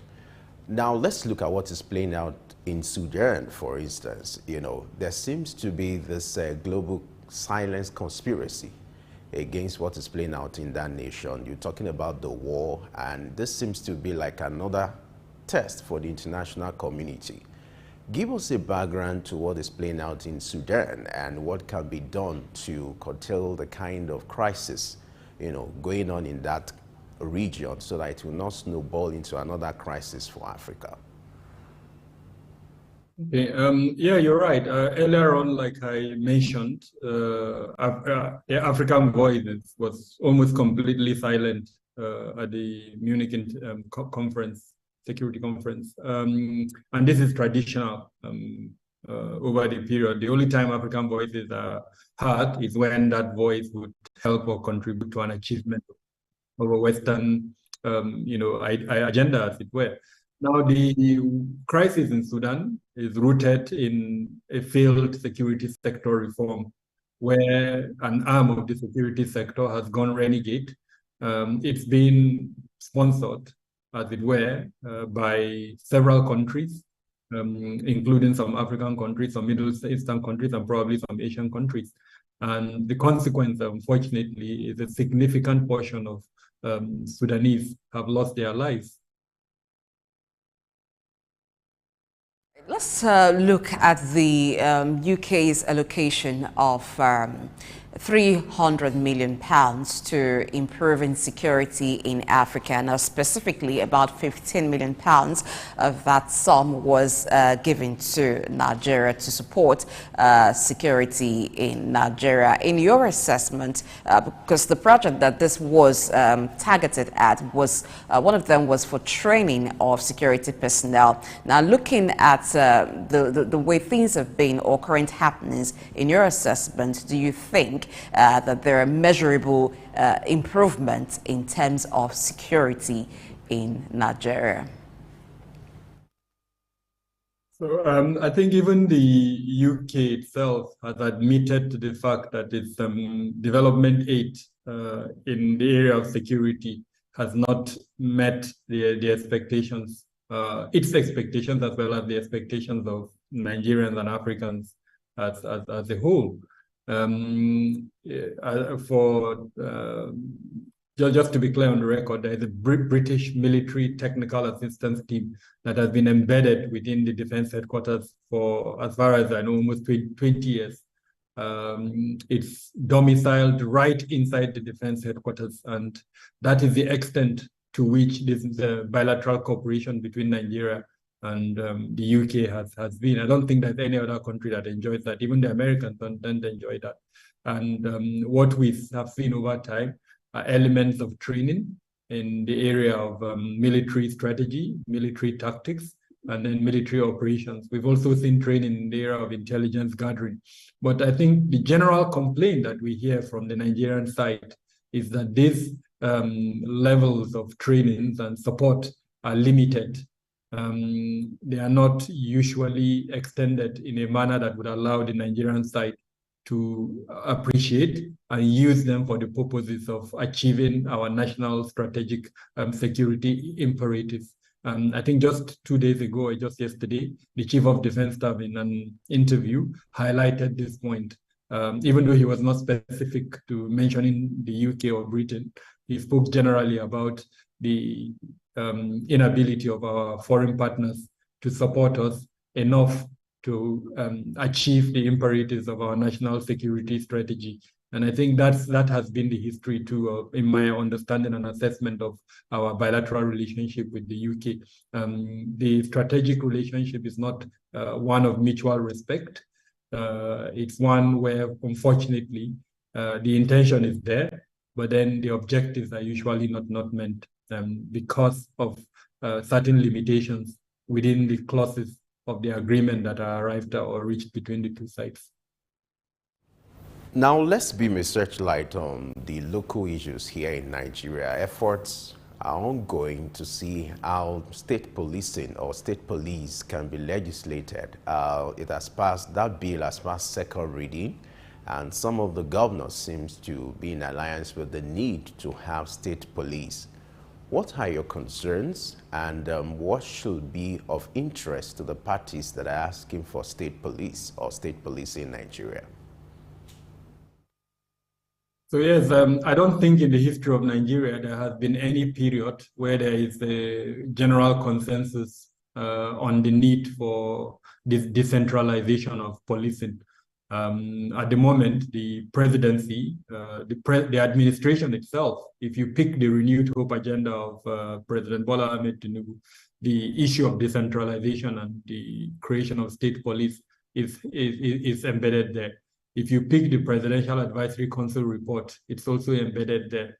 And just recently, when the president met with the governors, one of the outcomes of that meeting is to look into the possibility of the creation of a state police. If you go to the National Assembly, like you indicated, a bill has passed second reading. But anyone who knows the process of the passing of a bill will know that there is still a very long way to go in terms of turning that bill into an act. And then if you now realize that perhaps depending on what the conceptual nature or the structure of the state policing system that is being considered. There are some that would require constitutional amendment. There are others that may not necessarily require constitutional amendment. So at this stage, we don't really know what the conceptualization is. If it's the type that would require constitutional amendment, then the distance to cover is even longer, because it would require this two-thirds of the state assemblies to also support that. And yes, consensus is there. I think the intention is there, but there's still a very long way to go before we realize it. Now, what are the likely pitfalls?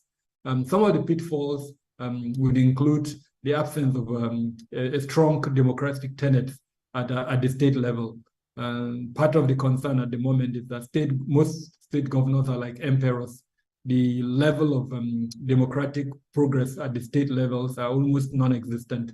The legislature is under the control of the state governors, and to an extent, the judiciary is under the control of the state governors. And so if you strengthen them further by providing this instrument of force, that's the police, to them, then it means this status that they enjoy as emperors would further be strengthened. So oppositions will be suffocated. Anyone who is critical of them is likely to be eliminated, and all of that. And I don't think as a country we want that. Another concern that is being met is the lack of diversity, equity, and inclusion in most of our states. There are certain states that you go to, it will be very difficult for you to find even provisions within the constitution. Lagos stands out in this regard. You can stay in Lagos, reach a point where the constitution allows you, even as a non-quote-unquote indigene, you can run for a political position. But I don't think there's any other state in the country that does that. And so there is that fear that if state policing is allowed, only certain ethnic or religious groupings will be allowed to be recruited into that state policing, and then their actions would be completely against those that are not either of their religion or of their ethnicity that are living in those states. Those proponents or critics of this have used Zamfara state as an example. Part of the reason why we have the monster that we have at the moment in Zamfara is because of the vigilante that was created. That vigilante did not include elements of equity, diversity, and inclusion. Only one ethnic group, only one particular grouping were members of that grouping, and they started attacking the other group who were perceived to be the criminals. And so we have the monster that we have today in Zamfara state. So these are some of the pitfalls. Issues around funding the state police has also come up. The capacity of the states to pay for the police. Personally, I don't think that should be a challenge. I think we can actually address it. And then the others are also the capacity at the moment of the states in terms of their legislative and civil servants to manage something as delicate as the police. Again, these are things that I think would need to be addressed so that the pitfalls that were occurred between 1960 and 1966 or up to 67, when we had regional and I think local policing arrangements, can be avoided if we decide to go in this direction of state policing. Talking about avoiding pitfalls, earlier you were talking about the collaboration between the UK and Nigeria towards ensuring security. You talked about Nigeria saying that the support from international partners is not enough. Now, what can ensure adequate collaboration in this regard? What are some areas to look at? Okay, number one is for us to galvanize our interest. I was very happy when President Bola Ahmed Tinubu I think it was in June or July, he visited one of the military institutions in Kaduna, and he spoke about the need to harness our national powers. And I think that's the way to go. You can't go to a table to discuss with a partner when you've not harnessed your interest. We have numbers, we have the market, we also have the voice. If the entire African continent speaks as one, then it means there is a voice in multilateral forums. And I think that is what we're missing at the moment. As a country, we're not harnessing our national powers. Even officials argue among themselves over certain representations. At the moment, There are so many issues that have crept up that as a country we've not come to unison in terms of what interests we would like to promote within the multilateral fora with regards to that. And so this is what worries me, and this is what annoys me. You cannot be engaged in multilateral conversations when you've not harmonized or improved your domestic policies. And I think improving those domestic policies, making sure that our voices are one, and making sure that we promote those voices is what is important. Our international partners come to us with their interest codified. They know what they want to attain. There is no free meal. I think it's absolutely important that we realize this. Anyone who's offering you a free meal has an interest behind. So what is your interest in engaging with that person? And how do you now push that interest? The best way is to strengthen our domestic policies, harmonize our interests, so that by the time we go for conversations, we're speaking with one voice. At the moment, we're not doing that. Thank you very much, Kabir Ademo, who is the MD, Beacon Security and Intelligence Limited, for being our guest today on Early Exchange. I guess the message here is the codified interest of the international partners. Thank you. Thank you for having me. And that's it in Early Exchange today. Many thanks for being a part of it. I am Blessing H. We ask that you stay with Souq News the rest of the day and do enjoy your day. And from me to you, always ensure that you create your own opportunities, because you don't know what you can do until you try. Don't forget, Early Exchange returns tomorrow, and the conversation continues on our social media platform and YouTube page. I am Femi Ayodele. Bye for now.